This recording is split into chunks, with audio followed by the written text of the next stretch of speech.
Isu paling hangat membabitkan 3 orang pemimpin besar UMNO.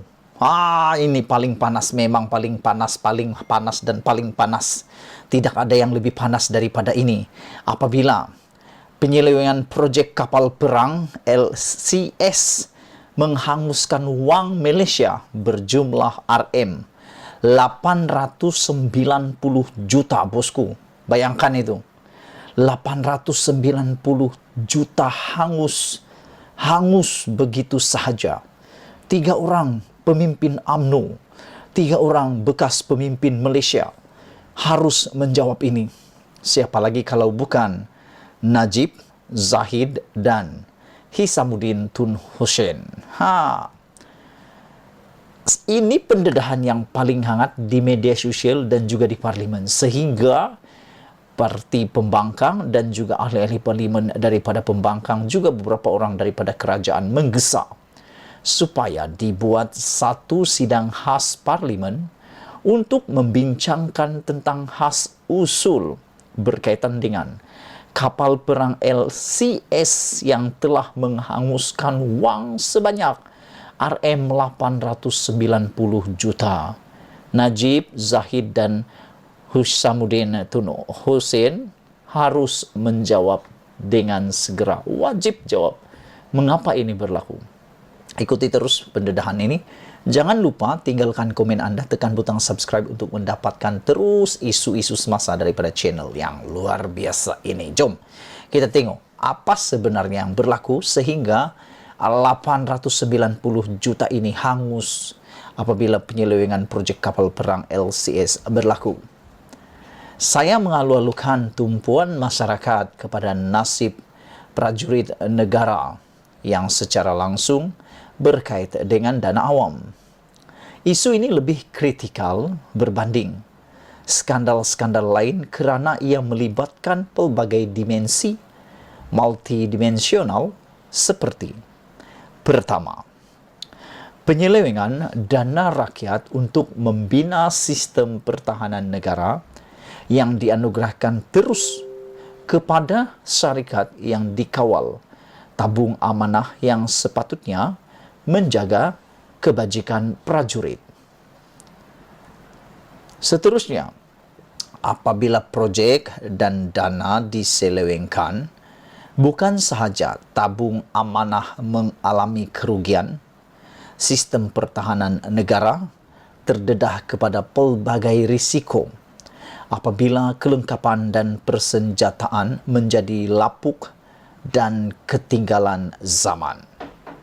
Ini mendedahkan Malaysia kepada satu isu keselamatan yang amat serius. Bayangkan peralatan perang Malaysia, semuanya sudah ketinggalan zaman. Ada yang baru, tapi ada yang sudah terlalu uzur. Bahkan ada juga yang sudah hampir-hampir tak boleh pakai. Ini menimbulkan masalah besar. Sudah menjadi lapuk, lagi ketinggalan zaman dibanding dengan negara-negara lain. Ketiga, saudara-saudara sekalian, mangsa seterusnya ialah prajurit yang terus dipinggirkan dan tidak terbela.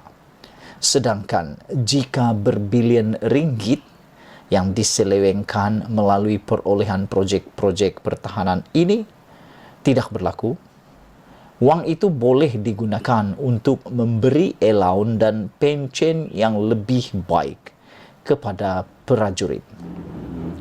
Hari ini, pengerusi jawatan kuasa kira-kira awam negara PAC yang berhormat Wong Kah Woh mengeluarkan kenyataan mengenai dapatan-dapatan PAC yang meneliti pengendalian projek Littoral Combat Ship LCS yang telah berlarutan sejak 2011.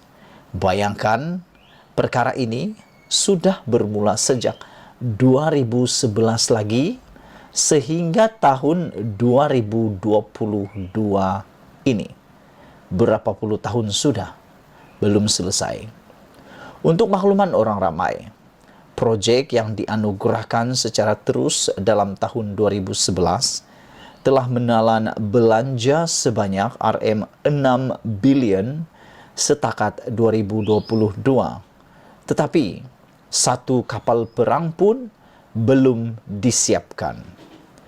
Mengikut jadwal kontrak, sepatutnya 5 kapal perang telah disiapkan dan diserahkan kepada Tentera Laut Diraja Malaysia TLDM untuk beroperasi. Namun, sebenarnya saya telah mengumpul maklumat dan mengkaji skandal ini sejak beberapa bulan lalu atas kapasiti saya sebagai orang awam.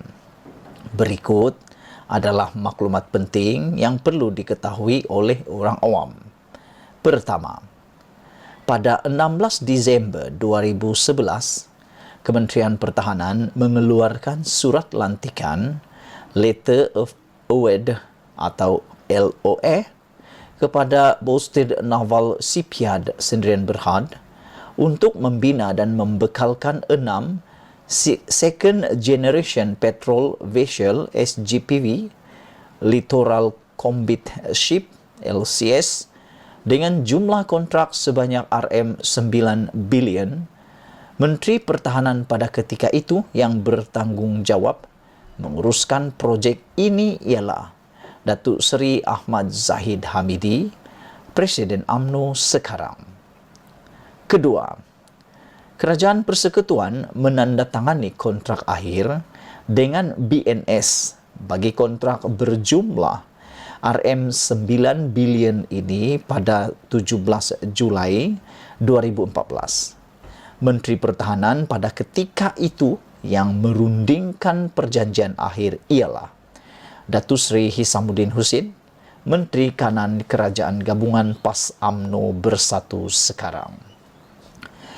Perdana Menteri ketika LOA dan kontrak projek ini diselesaikan tidak lain dan tidak bukan adalah Datuk Seri Najib Tun Razak. Saya telah mengumpulkan maklumat berkenaan penyelewengan demi penyelewengan yang berlaku sepanjang sedekad projek ini berjalan.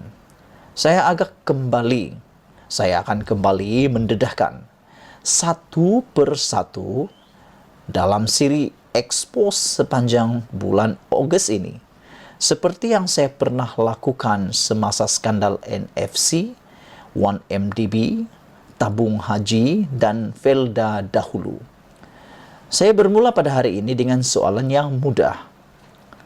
Siasatan yang dilakukan secara dalaman setakat ini menunjukkan bahawa sekurang-kurangnya Rm890 juta telah diselewengkan dari projek ini, baik dari segi penipuan, wang yang dipindahkan kepada pihak yang bertujuan menipu kontrak, duplikasi kontrak dengan tuntutan berganda, dan pelbagai penyelewengan ini.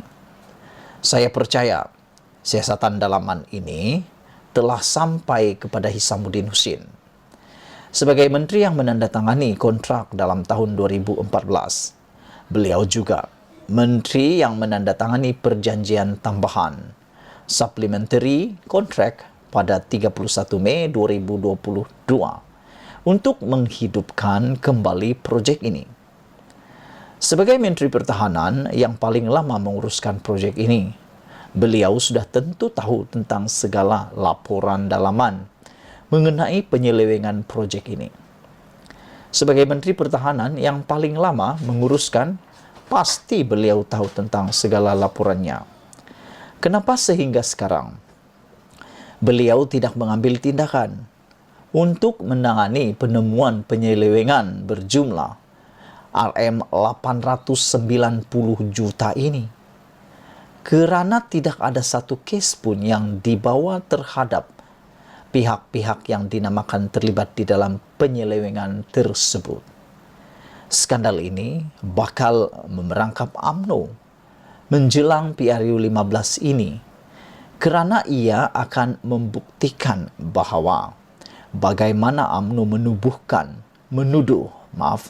bagaimana UMNO menuduh Pakatan Harapan menjual aset negara, sedangkan di bawah pentadbiran UMNO, nombor 1, persenjataan dan pertahanan negara terbengkalai sehingga ketinggalan berbanding jiran kita seperti Indonesia. Kedua, nasib prajurit yang kebanyakannya Melayu diabaikan apabila dana yang sepatutnya memanfaatkan mereka hangus akibat penyelewengan. Saya akan terus mendedahkan maklumat terperinci penyelewengan ini satu persatu sehinggalah Zahid Hamidi, Hishamuddin Hussein dan Najib Razak bersuara untuk menjawab. Skandal kapal perang terbengkalai ini berlaku di bawah pengawasan dan pengurusan mereka. Wajiblah mereka tampil menjelaskan kepada rakyat. Ditulis oleh Rafizi Ramli, Timbalan Presiden Keadilan, 4 Ogos 2022. Sekian dulu isu untuk kali ini.